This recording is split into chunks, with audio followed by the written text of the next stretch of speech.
let us know if you are present. Commissioner Carl Baxmeyer, Commissioner Jessica Bohannon. Here. Virtual. District Deputy Commissioner Matt Deitchley, Councilman Dwight Fish, Councilman Doug Graham, Commissioner Carrie Groninger. Virtual. Gotcha, virtual. Councilwoman Kathy Groninger. Mayor Jeff Gross. Councilman Tim Harmon. Here. Mayor Bill Jenkins. Here. District Deputy Commissioner Jason Kaiser. Councilman Kenneth Lee. Mayor Gina Lichty. Mayor James Mueller. Mayor Rod Robertson. Councilman Brian Tanner. Councilman Tony Violi. He is expecting to be here maybe 10 to 15 minutes late. He is at a utilities meeting. Commissioner Susie Wyrick. And Mayor David Wood sends his apologies. He is on an circuit tour, press conferences in Terre Haute and a few other locations, I believe, regarding Senate Bill 1 or Senate Enrolled Act 1. So he sends his regards that he could not be here today. And you're stuck with me. We have a quorum of members present, and we will only be voting in person. Real quick, Jason Kaiser's present online. Sorry, I couldn't unmute fast enough. Gotcha. Virtually. All right. Thank you all for being here in person and virtual. First up is the minutes from October 8th. Any questions or comments? Motion to approve. Second. Motion and second. Again, any comments or questions? Hearing none, all in favor signify by saying aye. Aye. Aye. Opposed? Okay, motion carries. Reports of chairman. I have nothing to report from Mayor Wood. So Debbie, I'll turn it over to you for financials. All right, good morning, everyone. Good morning. You should all have the September 2025 financial report in your packet. Our fiscal year to date expenses for 2025 through September is $1,994,100.71, which is about 15% of our annual budget. Our cash balance at the end of September was $1,277,907.92. And our disbursements for the month of September was $1,123,503.82. Is there any questions over the September financial report? Not hearing any, I'd like to ask for the board's approval of the September 2025 financial report. Second. Motion and second. Any questions? If not, all in favor signify by saying aye. Aye. Aye. Opposed? Motion carries. Thank you, Debbie. You guys have the secretary's report of administrative modifications. Do you have any questions on that? And ask staff. So we'll move on to any old business, James? There is no old business today. Okay. We will move right into new business. Caitlin. Good morning. Morning. For transportation resolution 31-25, we have two items. Yes. Our first item is a locally initiated project from St. Joseph's County. And this action is modifying the turn, so we're changing the terminus from Miami Highway to Juniper Road. So now the limits are from US 30 to Juniper Road.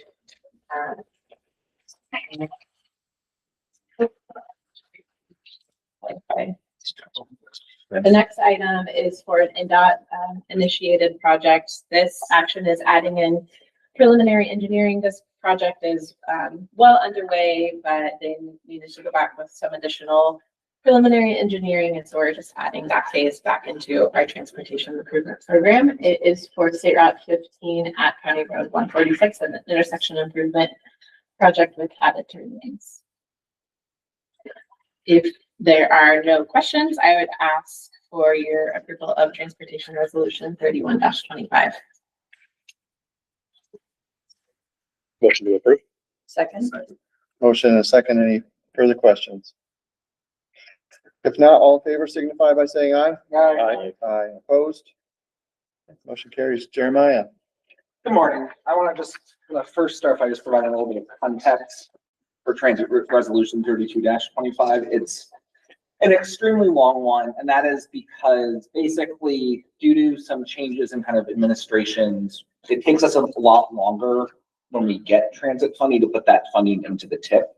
So instead of us being like, oh, we have X amount of money, we're going to decide what to spend it on now. Instead, what we're doing is putting placeholders in so that when we have that money, we already have tip approval to spend it in particular program areas without having to go deal with kind of go through the process of approving, which can take between 3 and 6 months. So it's just a way that once Transco gets federal money, they can spend it quickly. We already did this for the trolley, which we actually put directly in the new tip that you approved.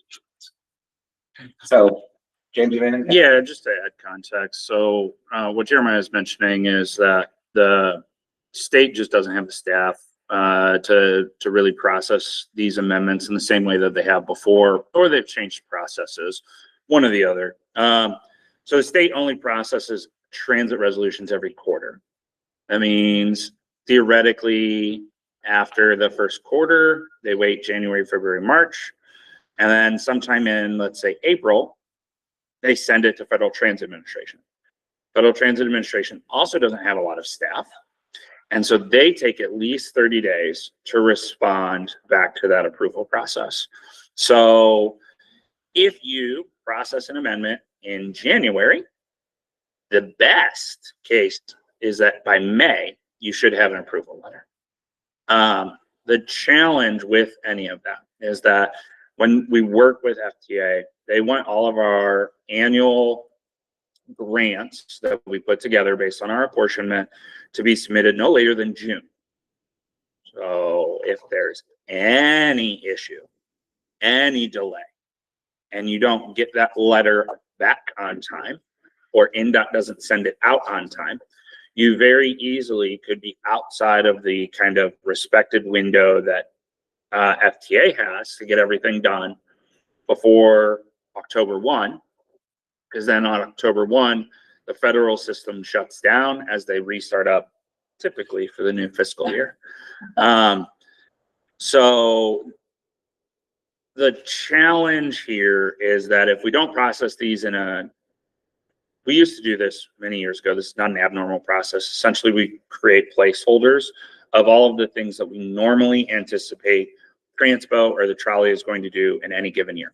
We program those now so that they're sitting there, so that if all that we have to do, maybe based on the actual allocation, is a quick modification, or we add in some new line items or anything like that. This allows the grant making process for Transpo to happen more quickly and allows then for those funds to be obligated. You'll see in here that the series of work types are essentially the normal kind of things. There are not necessarily anything, of much note. It's a bus, it's tire leases, it's all the typical kind of stuff. But this allows for Transpo not to be held up by this STIP amendment process, and can more easily program their grant funds whenever they actually get an allocation. So it's just something that we've done historically. We had started to back away from because processes were really smooth, and now processes are just taking so much more time, and it feels silly to hold up millions of dollars of funds over bureaucratic kind of, windows and time frames for review when these are pretty procedural matters. So that's where we're just adding everything in now that we would typically anticipate to just be ahead of the curve. And it's not something that is atypical. We have historically done it across the 17 years that I've been here. So we're just moving back to an old process. What's old is new again. And just to add to that, like as an example, for our last capital grant for the trolley, that was basically delayed, I'd say 3 to 4 months, because we hadn't put in the placeholders, just waiting on everything to be processed. So, and then you miss that window, and then you have to wait till November when everything reopens back up. It's just, this allows us to, just make that process smoother for Transpo.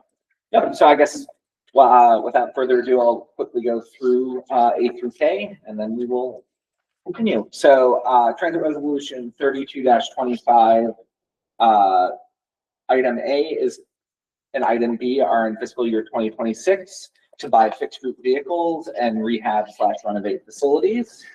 Items C and D are in fiscal year 2027, and those are to buy fixed route vehicles and also rehab renovate facilities. And then items E through K are in fiscal year 2028 for rehab/renovate facilities, buy fixed route vehicles, tire lease, acquire ADP software, preventive maintenance, operating assistance paratransit, and operating assistance fixed route. Do you have any questions? Any further questions? And Transpo's primary portion of operating assistance, which is the majority of where their federal funds go, we're already placeholdered for all of those years. So those are already there. And additionally, you'll see that these are all kind of like flatlined because they are estimates. We don't know what those allocations will actually be in 26, 27, 28. So we just kind of assume a flat level and then program those. So there will be modifications to these as those actual allocations become available. Modifications are much easier for us to process than additions. So, with that, I would like to ask for your approval of Transit Resolution 32-25. So moved.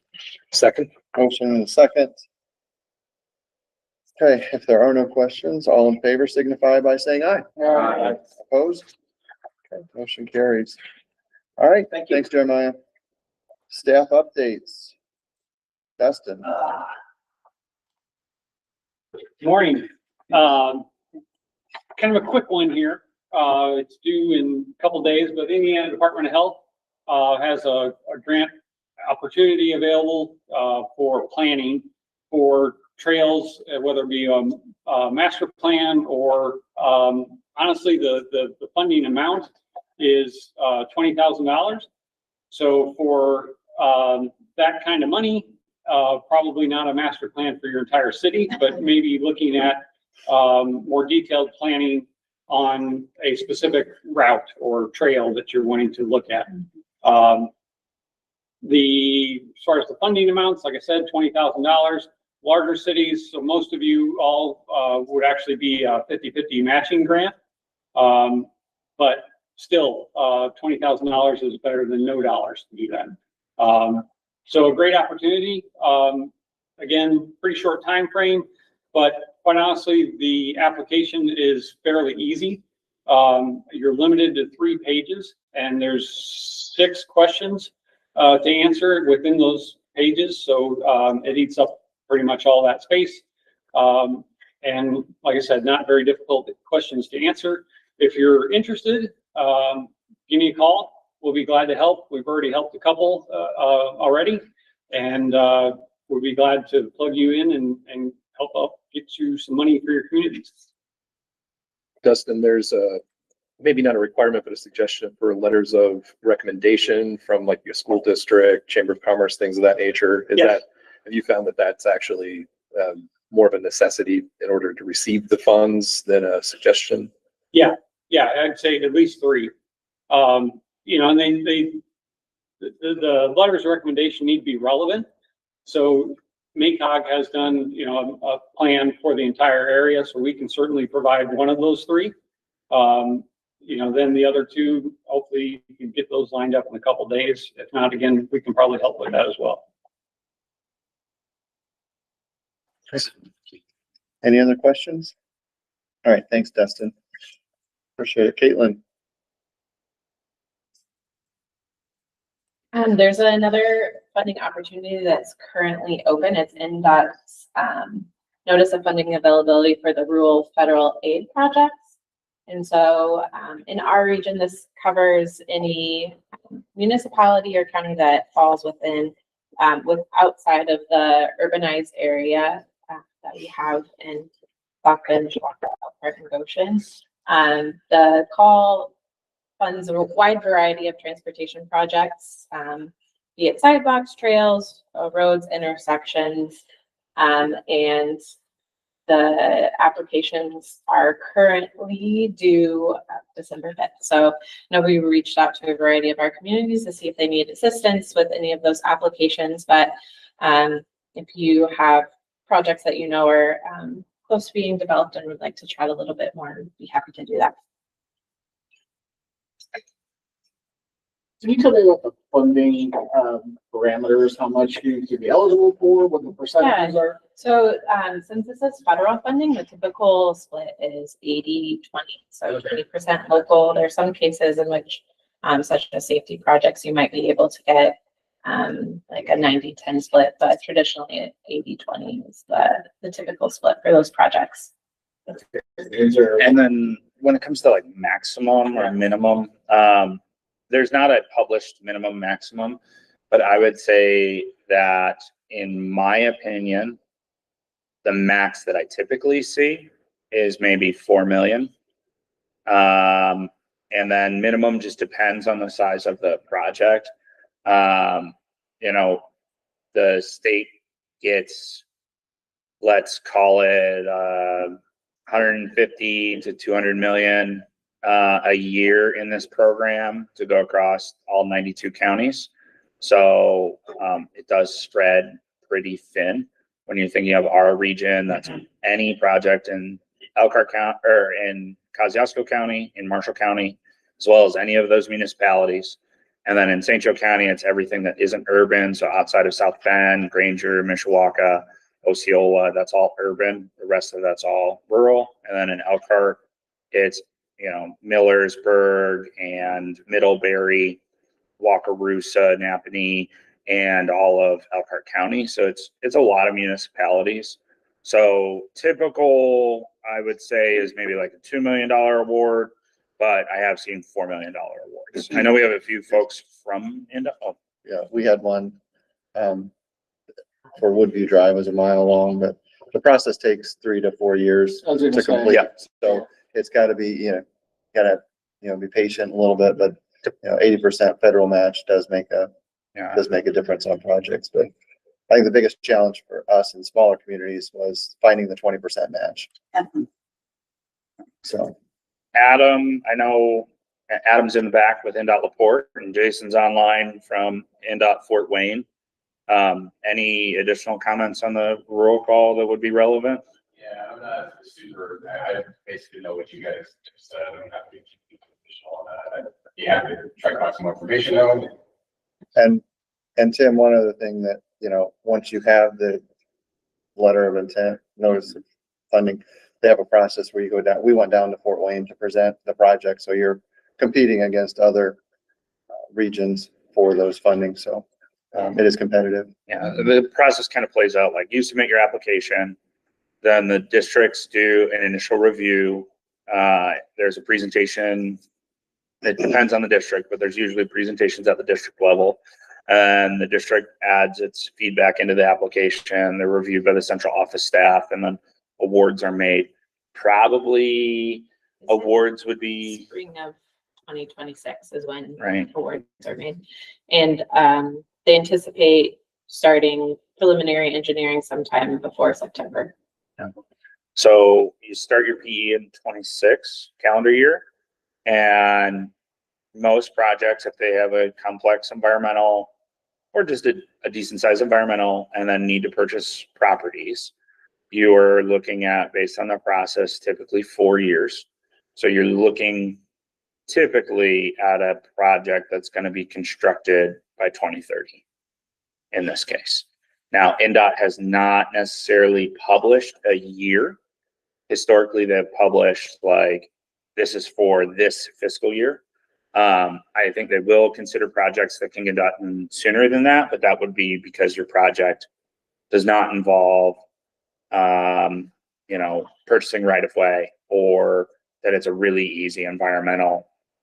Think of maybe something like you're just repaving the road, you're doing a 3R, 4R kind of reconstruction of the roadway. It will not have as complex of an environmental as, say, you're building a whole new road. And that whole new road is got to have a pretty complex environmental plan. Does that help? Oh, yeah. You explained it pretty good there, James. The only other thing I might add is a lot of times we do look favorably upon bridge projects, safety-oriented projects as well. Sometimes we'll try to steer some money that way, but certainly all types of projects are eligible.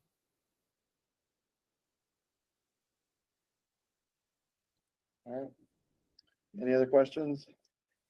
Thanks, Caitlin. We'll have you go into plans and programs. Yes. So I wanted to mention that we currently have a request for proposals out. Earlier this year, MACOG was awarded a rail crossing elimination grant to look at this rail corridor that goes through Osceola from Cottage Grove to Ashbrook, to look at that, to evaluate various safety improvements as well as a potential grade separation at this location. And so we currently have a RFP out where we're seeking proposals from qualified consulting firms to assist with that study. We had a deadline to submit questions on Monday, but we'll be holding a pre-submission meeting on November 17th. So that is this coming Monday. And we are accepting proposals until the December 4th timeline, in anticipation of hopefully have somebody on board by the end of the year to kind of assist with the study this coming year. Right.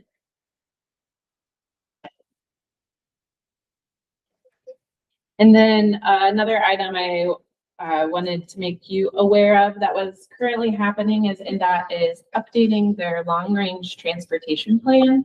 They currently have, they call it a virtual room open, and that will be open, I think, through December 20th,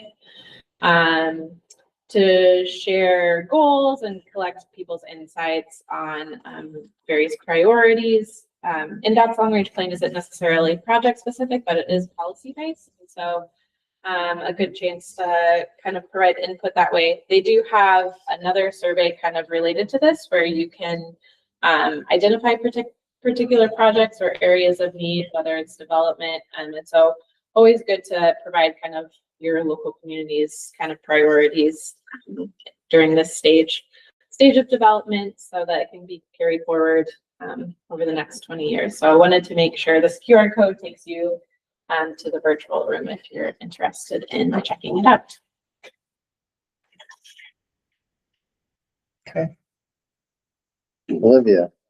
Good morning, everybody. I wanted to take the time to just give a kind of general update about a program that MACOG has that you all might not be familiar with, or you are, but at the beginning of this summer, I took over the Regional Brainfields program as part of my duties at MACOG. And so I wanted to just kind of give a brief overview of what that entails and then allow time for any questions, provide contact information, and then go from there. So MACOG has a regional brownfields coalition. It is established through the EPA's assessment grant, and that allows us to provide funds to the 4 counties in our region to do assessments on brownfield sites. I'd like to make the disclaimer to anyone about a brownfield that by definition is a site that has perceived or known contamination. So ultimately just an undeveloped or vacant site that is kind of impeding redevelopment in an area. And we're able to come in and use our environmental consulting team to look at that site, figure out what might be going on, and then kind of point you in the next direction. So that we receive our funds through EPA, but we also kind of work tandem with Indiana Brownfields program, which is funnily enough housed between IFA and IDEM, but we work with them quite frequently. They do a lot more of the kind of legal and liability aspects, so we can assist in getting sites through their program and getting various letters that might be beneficial as you're looking to kind of transfer ownership of a property or move forward with certain redevelopment. In addition to just the assessment dollars that MACOG self has received, EPA has a few other grant types. So they have a cleanup grant, which actually will help support funding for remediation on a site that has known contamination. And then they also have a workforce development grant, which I like to mention because brownfields are kind of a nuanced subject, and a lot of times individual municipalities technical expertise in that area might not be, or might be kind of limited. So they provide assistance with kind of growing that knowledge and expertise. All of that to say, I have a QR code and my contact information up there. The QR code will take you to MACOG's regional brownfields page where you can kind of look more into the program, submit a site interest form, which are accepted on a rolling basis, and kind of learn about some of the sites that MACOG has assisted with and where they are now. And my contact information if you have any additional questions. And I know that's a lot of information to just kind of throw out, so I'm happy to go into any more detail if needed, but wanted to make you all aware of this program that MACOG offers. Thank you, Olivia. Any questions? Few quick things. Yep. It is a completely voluntary program. And it is 100% federally funded. Okay. So if you have sites that are maybe traditional legacy industry that have potential contamination or are contaminated, and you're needing to do assessments on those because maybe you as the municipality or local government want to take those properties on so that you can start to get them cleaned up. That's often how these properties are assessed. You need to do like phase 1 before you receive it. Phase 2 lets you detail out more or less the cleanup plan, if you will.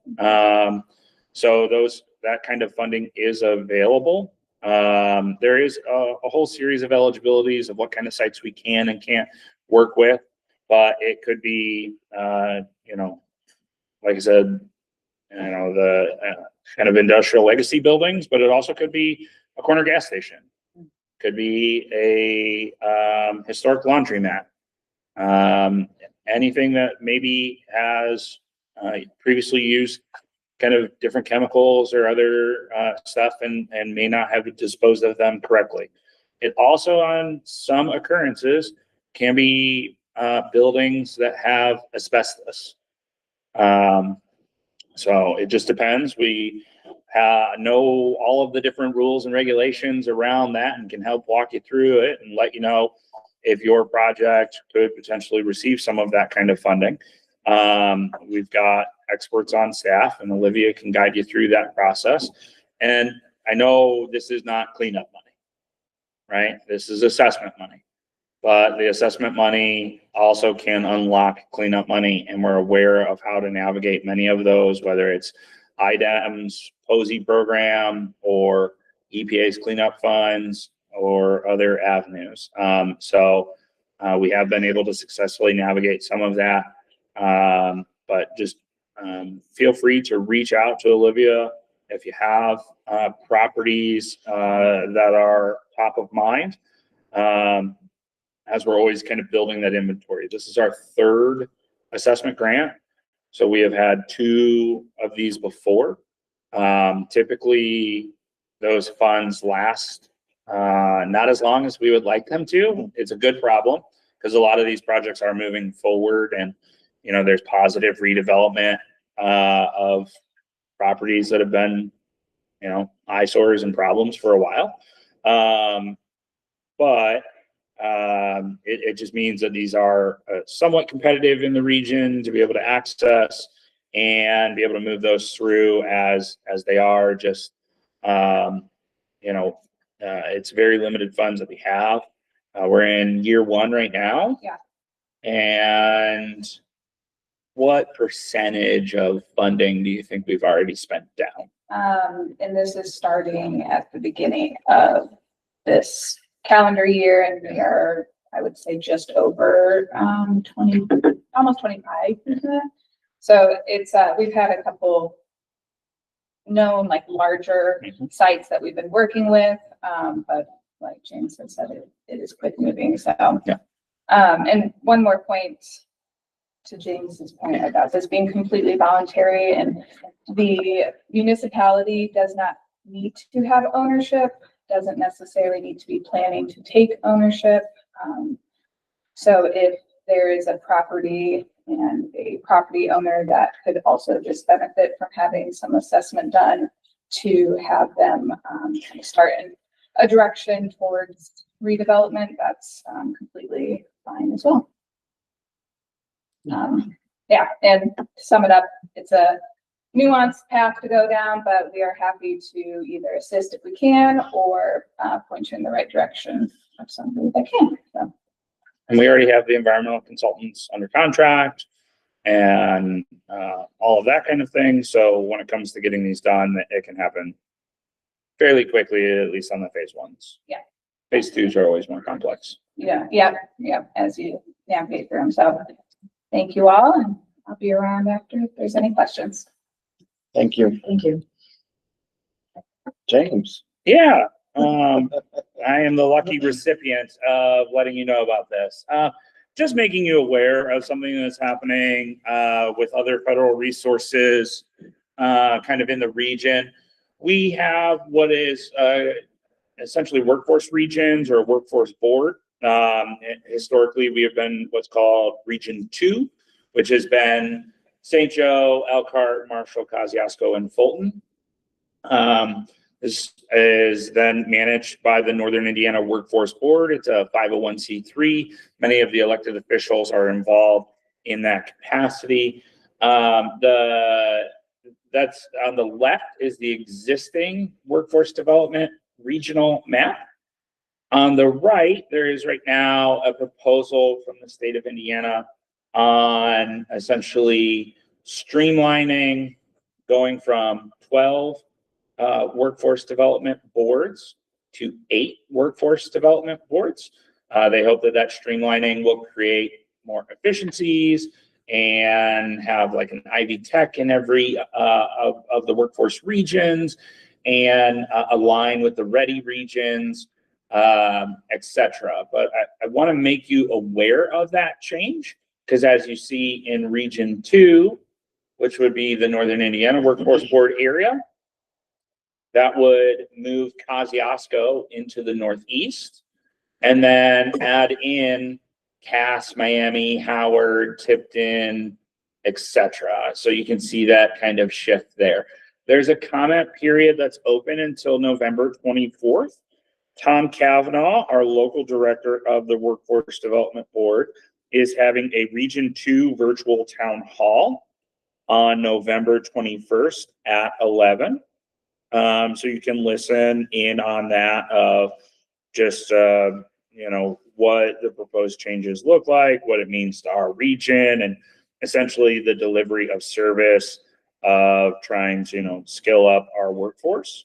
So you can hear from Tom directly. But wanted to make you aware of that potential change. The state overall timeline is that they are looking to, after the comment period, finalize the map, and then have a 12-month transition to the proposed new regions that are shown kind of in the middle of your screen there, and have that completed by June 30th of 2027. That's the current kind of information that I have. But Mayor Jenkins, you are the chair. Regional chief elected official. Yeah. On the board. So I sat in on the DWD. They had a meeting for the directors and regional chief elected officials to kind of go over this map. It does align with the regional ready area. So we have 2 here I think it's the central Indiana and South Bend Elkhart region. So there's some logic behind it. I just don't know how our workforce up here parallels to Tipton and what's the county west of there? Howard is Kokomo. Oh, and Carroll? And yeah, it's Cass and one. I can't And read what's that far. one on the top left? So anyway, it goes basically down to the north side of Indianapolis. Clinton, yeah, that sounds right. But anyway, you know, I understand the efficiency. I just don't know practically how that's gonna work, how it's gonna affect our Northern Indiana Workforce Board. So a lot of that's in the details here, but the comments are accepted until November 24th. I'd encourage you to try to attend that town hall that Tom is hosting. But it's basically our workforce, so dealing with unemployment and also just talent in general for our workforce. What do we need as a region? So I encourage you to be involved in that, and let me know if you have any questions or comment on the QR code. So, any questions? Just wanted to make sure that you're aware. It's something that had circulated kind of late last month, and I just don't know that it has gotten much attention. But wanted to make sure that it was on everybody's radar. For me, I don't know that there's necessarily a huge, you know, with adding in Fulton and the rest there, I don't know that there's a huge disadvantage. The thing I worry about is just like losing Kosciuszko out of the Region 2. You know, there's a lot of transfer of workforce back and forth from Marshall to Kosciuszko and Elkhart. And so, you know, I understand the ready regions, but my one concern when I initially saw it was just the loss of Kosciuszko from Region 2. It ends up still being maybe a little bit of a population gain for Region 2. It's about 7 to 8% of the Indiana population. It's just a lot more geography. It's not as tighter of a shape for the delivery of service. So, but I mean, that was my initial. And a lot of the funding for these regions comes through the WIOA Workforce Innovation and Opportunity Act. It's a federal grant. So a lot of the programs come through there. Each state is mandated to create their own region. So the state has been tasked with kind of coming up with some efficiencies. So if you have questions. Concern would be, I mean, Region 5 is gonna suck up a ton of population. And yeah, 1 and 5 are the two largest population centers, but the rest are kind of more evenly distributed. But. Yeah, I think I would be interested on kind of two components of like, because most of the funding is population based, right? And so if you ran the WIOA funding from this year through that population formula, how different would it look? Now, I think because of your additional counties there, you're going to be a little bit ahead on population. So it might be a similar allocation. The second thing I would be pondering as elected officials is that technically the workforce board is something that the elected officials are responsible for. And there's a structure to that. I'm not a solid workforce person, right? It's not necessarily something in our organizational kind of focus. But the chief elected officials all have to kind of sign on and have control over the workforce board with some oversight perspective. And that's a lot of additional elected officials that are going to have to coordinate. And it would just be my question of understanding how all of those elected officials will then make decisions on certain things. It's a lot of additional governance, I guess. And the makeup of the board to make sure you have the right businesses, the right mix of board members on there. So that's going to be probably the biggest challenges. They all have a regional office, workforce development. So there are 12 regional offices now, and they're going to go to 8. Yeah. Yes. More or less. There are probably more offices per se, because some of these regions have multiple locations. So will they be closing, you think? offices, like the actual workforce development? There's no transition plan. Each region is in control of how they operate their own region. Yeah. And so there's probably a lot of, people run their agencies different, Sure. depending on what their focus is for workforce. So I think that's another thing that they're trying to kind of bring into line is, can we be more similar in our activities in all the regions? So there's some merit to it, but like I said, how do you from Michigan line to the north side of Indianapolis, how do you equitably represent that whole I'm population? just thinking of the payroll tax, Mhm. like getting help. We have an account and we deal with workforce development. Oh, yeah, yeah, They close offices, it's gonna be that much more difficult to yeah, deal with that kind of stuff. So wanted to just make you aware of this. It's not inherently bad. There are some really good potentials with this, but there are definitely some question marks. So I just have it on your radar, be aware of it, maybe hear from Tom Kavanaugh, our local workforce development board director. And just kind of, just be aware that it's something coming down the pipeline. When's the town hall? It is on the 21st, you said? Yeah, I believe it's the 21st at 11 a.m. is what I have in my notes. And I can try to make sure that's circulated. I don't know if it's sent out yet. I just know that that's what Tom said he was doing and asked me to share. Typically, Tom would be here in person, but he had another meeting kind of related to this that meant he couldn't be here in person. Okay. Great. All right. We are to privilege of the floor. All right. Okay, public comment? Okay. All right. Motion to adjourn. Second. Motion and second, all in favor? Aye. Opposed? All right, we're adjourned. Thank